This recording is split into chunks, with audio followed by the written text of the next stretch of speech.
दर्शक मित्रों, अमरी YouTube channel में तमारू स्वागत है। आज दिवसभरना कामना अने उपयोगी समाचार पर नजर करी लीए तो अमरी चैनल ने लाइक अने सब्सक्राइब करवानुं भूलता नहीं।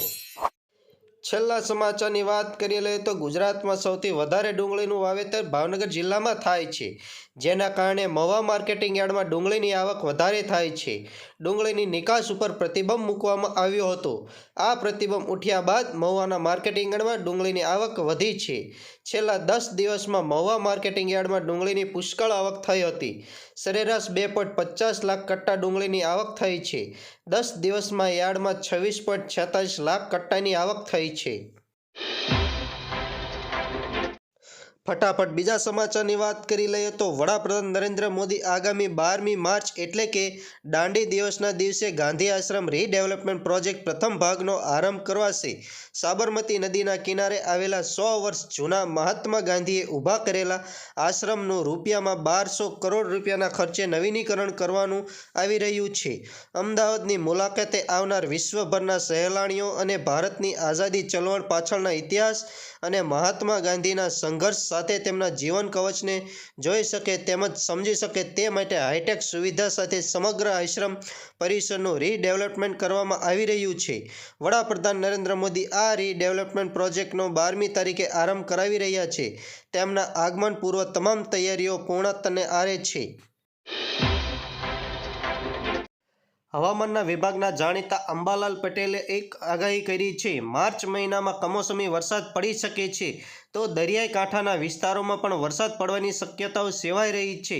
બનાસકાંઠા, સાબરકાંઠા, પાટણ, ડીસા, અરવલ્લી, પાલનપુર, મહીસાગર, મહેસાણા, લખતર, માંડવીમાં કમોસમી વરસાદ પડી શકે છે। આ સાથે ઠંડા પવનો ફૂંકાવાની સાથે અંધારિયું વાતાવરણ પણ બની શકે છે। આ ઉપરાંત 10 થી 15 માર્ચ સુધી ભારે પવન સાથે વાદળછાયું વાતાવરણ પણ રહી શકે છે। ત્યારબાદ 18 થી 20 માર્ચ દરમિયાન પણ વાતાવરણમાં પલટો જોવા મળશે। તાજેતરમાં જ ગુજરાતમાં કમોસમી વરસાદ પડતા ખેડૂતોને નુકસાન વેઠવાનો વારો આવ્યો છે, ત્યારે વધુ એક માવઠાની આગાહીએ ખેડૂતોને ચિંતા વધારી છે। ખેડૂતોનો જે પાક તૈયાર થયો ગયો છે તેવા પાકને ખુલ્લી જગ્યાએ રાખવાને બદલે કોઈ બંધ જગ્યાએ રાખશે તો પાકને નુકસાન થવાની શક્યતા ખૂબ જ ઓછી છે।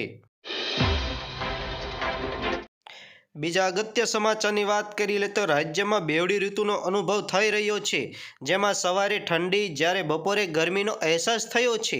રાજ્યમાં ધીરે ધીરે ગરમીની શરૂઆત થઈ ગઈ છે, ત્યારે ઉત્તર પૂર્વીય પવનોના કારણે રાજ્યમાં મિશ્ર ઋતુ રહે છે અને મહુવામાં સૌથી વધુ 35.8 ડિગ્રી મહત્તમ તાપમાન નોંધાયું છે। હવામાન વિભાગે 2 થી 3 ડિગ્રી તાપમાન વધવાની આગાહી પણ કરી છે।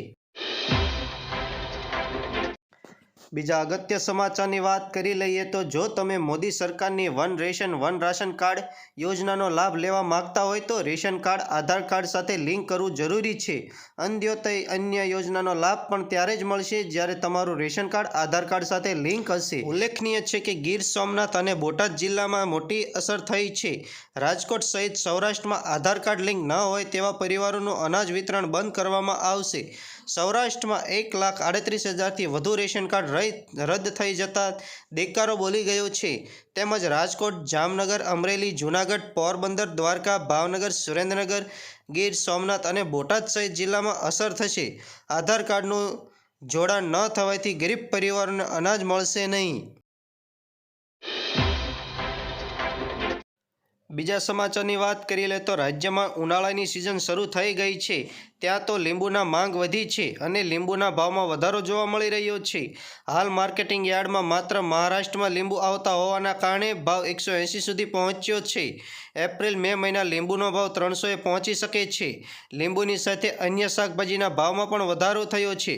ગવાર, ચોળી, ટિંડોરા, ભીંડાના ભાવ 100ને પાર થઈ ગયા છે। બીજા અગત્ય સમાચારની વાત કરી લઈએ તો પાલનપુરમાં 11 દિવસની ભૂખ હડતાલ પર બેઠેલી આશા બહેનોએ જો તેમની માંગણીઓ નહીં સંતોષાય તો ચૂંટણીનો બહિષ્કાર કરવાની ચમકી આપી છે। સરહદી બનાસકાંઠા જિલ્લામાં ફરજ બજાવતી 3000 આશા બહેનોએ ફિક્સ પગાર સહિતના પડતર પ્રશ્નોને લઈને ભૂખ હડતાલ કરી છે। 11મા દિવસના પ્રવેશતા છતાં કોઈ ઉલ્લેખ ન આવતા હતાશ આશા વર્કર બહેનોએ ચૂંટણીની બહિષ્કાર કરવાનું બ્યુગલ વગાડ્યું છે। બીજા સમાચારની વાત કરી લઈએ તો લોકસભાની ચૂંટણી પહેલાં ગુજરાતમાં રાહુલની ન્યાય યાત્રાની કોંગ્રેસના કાર્યકરોમાં નવા જોમ જોવા મળી રહ્યો છે। રાહુલ ગાંધીની ભારત જોડો ન્યાય યાત્રામાં ગુજરાતમાં ચોથો દિવસ અને છેલ્લો દિવસ છે. આજે માંડવીથી ભારત જોડો ન્યાય યાત્રાની શરૂઆત થશે. માંડવીથી બારડોલી સ્વરાજ આશ્રમની રાહુલ ગાંધી મુલાકાત લેશે. તેમજ બારડોલીમાં સ્વાગત અને કોર્નર મીટિંગનું પણ આયોજન કરાયું છે. બીજા અગત્ય સમાચારની વાત કરી લઈએ તો ગુજરાતના મુખ્યમંત્રી ભૂપેન્દ્ર પટેલે શનિવારે ધોરણ 9થી 12ના વિદ્યાર્થીઓને આર્થિક સહાય પૂરી પાડવા માટે 2 યોજનાઓ શરૂ કરી હતી. સરકારે આ યોજનાઓ માટે રાજ્યના બજેટમાં 1650 કરોડ રૂપિયા ફાળવ્યા છે. નમો લક્ષ્મી યોજના હેઠળ સરકાર ધોરણ 9થી 12ના અભ્યાસ કરતી છોકરીઓને 4 વર્ષમાં 50,000 રૂપિયા આપશે, જ્યારે 11 અને 12મા ધોરણમાં અભ્યાસ કરતી છોકરીઓને કે છોકરાઓને નમો સરસ્વતી વિજ્ઞાન સાધના યોજના હેઠળ 25,000 રૂપિયા આપવામાં આવશે. બીજા અગત્ય સમાચારની વાત કરી લઈએ તો આજે જૂનાગઢ માર્કેટિંગ યાર્ડમાં જણસીઓ પુષ્કળ પ્રમાણમાં આવક થઈ હતી. યાર્ડમાં તુવેર, ઘઉં, મગફળીના ખેડૂતોને સારા ભાવ મળતા ખેડૂતો ખુશખુશાલ જોવા મળ્યા હતા. આજે યાર્ડમાં કુલ 15 જણસીઓની આવક નોંધાઈ હતી, જેમાં તુવેર, ઘઉં પાક લઈને ખેડૂતો માટે સારા સમાચાર મળ્યા હતા. ઉલ્લેખનીય છે કે હાલના સમયમાં જૂનાગઢના ખેડૂતો પોતાના પાકને ઓપન માર્કેટમાં વેચવાનું પસંદ કરી રહ્યા છે, કારણ કે ઓપન માર્કેટમાં ખેડૂતોને ટેકાના ભાવ સારો મળે છે. આજે તુવેર 4,820 ક્વિન્ટલ આવક નોંધાઈ હતી. ક્રિકેટ સમાચારની વાત કરી લઈએ તો ટીમ ઇન્ડિયા આઈસીસી ટેસ્ટ રેન્કિંગમાં ટોચના સ્થાને આવી ગઈ છે. ટેસ્ટ સિરીઝમાં તેમના શાનદાર પ્રદર્શનને કારણે ભારત ઓસ્ટ્રેલિયાને પાછળ પાડી દીધું છે. ટેસ્ટ રેન્કિંગના ટેબલમાં ટીમ ઇન્ડિયા હવે 122 પોઈન્ટ છે. ઇંગ્લેન્ડ સામેની ટેસ્ટ સિરીઝમાં ભારતને 4-1-0થી જીતીને ફાયદો થયો છે. આ જીત સાથે રોહિત શર્માને ટીમ આઈસીસી ટેસ્ટ રેન્કિંગમાં પ્રથમ સ્થાને પહોંચી ગઈ છે. T20 અને વનડેમાં તે પહેલાથી જ ટોપ પર હતી. આ રીતે ભારત ત્રણેય ફોર્મેટમાં એક જ નંબરે નંબર 1નું બની ગયું છે. બીજા અગત્ય સમાચારની વાત કરી લઈએ તો વિધાનસભાના શંકરસિંહ ચૌધરી અને રાજ્યના ગૃહમંત્રી હર્ષ સંઘવીએ પ્રેરક ઉપસ્થિતિમાં આજે ભારત પાકિસ્તાન બોર્ડર પર આવેલ નડાબેટ ખાતે ગુજરાત રાજ્ય માર્ગ વાહન વ્યવહાર નિગમ હસ્તક 100 નવીન બસોનું 14મા લોકાર્પણ સમારોહ યોજ્યો હતો. અધ્યક્ષ શંકરસિંહ ચૌધરી અને રાજ્યના ગૃહમંત્રી હર્ષ સંઘવીના હસ્તે દેશમાં ઇતિહાસમાં પ્રથમવાર સીમાવર્તી વિસ્તારમાંથી એક સાથે 100 નવીન બસોને ફ્લેગ ઓફ કરી પ્રસ્થાન કરવામાં આવ્યું હતું. આ સાથે અધ્યક્ષ તેમજ ગૃહમંત્રીએ આગેવાનો સાથે બસમાં બેસી નડાબેટથી સુઈગામ સુધી મુસાફરી કરી હતી. આ નવીન બસ સેવાનો પ્રારંભથી રાજ્યમાં 20,000 નાગરિકોની સુવિધામાં વધારો થશે, તેમજ રાજ્યની પરિવહન સેવા વધુ દ્રઢ અને સુવિધાયુક્ત બનશે. બીજા અગત્ય સમાચારની વાત કરી લઈએ તો ઊંઝા માર્કેટિંગ યાર્ડમાં મસાલા પાકોની આવક ધીમે ધીમે જોર પકડી રહી છે. મસાલા પાકોમાં જીરું, વરિયાળી, ઈસબગુલ સહિત ધાણાના આવકો શરૂ થવા પામી છે. નવા સપ્તાહે જીરુની 50,000થી વધુ બોરીની આવકો જોવા મળી છે. આગામી દિવસોમાં જીરાની આવકમાં 70,000થી 80,000 ગુણી આવક નોંધાય તેવું લાગી રહ્યું છે.